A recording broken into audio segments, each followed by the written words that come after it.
정부가 앞으로 2주 동안 현 상태의 거리 두기를 유지하기로 했습니다. 앞서 새 거리 두기 조치와 관련해 논의를 거쳐 적용할지를 검토했지만 역시 3,400명대의 코로나 확진자 수가 이어지는 만큼 무리라고 판단한 듯합니다. 도내에서는 코로나19 환자가 산발적으로 이어지고 있습니다.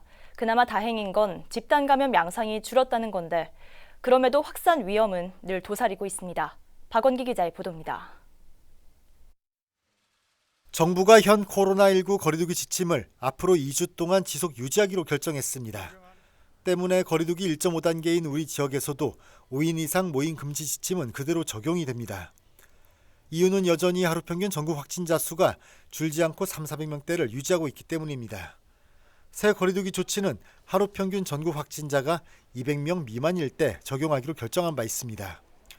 정부에서 전제 사항으로, 전제 조건으로 200명대 미만을 이야기를 했었거든요. 근데 지금 계속 지속적으로 3,400명대를 오르내리고 있는 가운데 과연 새로운 사회적 거리두기 방안이 적절한지에 대해서 좀 고민이 필요한. 현재 전북 지역은 앞서 설명했듯 거리두기 1.5단계 상태입니다. 모든 유흥업소를 포함해 음식점과 카페 등에서도 밤 10시 영업금지 조치가 해제된 상태입니다. 음식물 섭취도 가능한데 다만 전자출입 명부를 작성해야 하고 면적당 인원 제한이 있습니다. 때문에 긴장감이 느슨해질 수밖에 없어 방역당국으로서는 우려가 높습니다. 우리 지역에서는 최근 사적 모임과 연관된 노래방에서 집단 감염이 발생하기도 했습니다.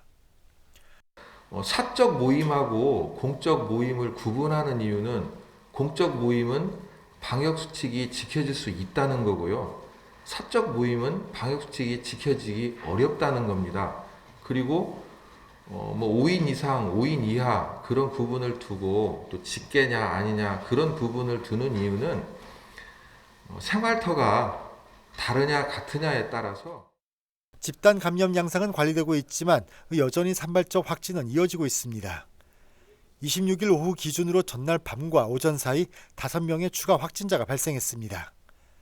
집단 감염 양상은 아니지만 이들과 접촉한 이들에 대한 N차 감염 우려는 항시 존재합니다.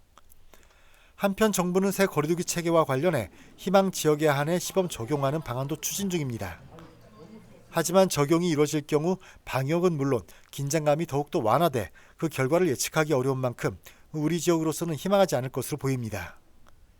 BTV 뉴스 박원기입니다.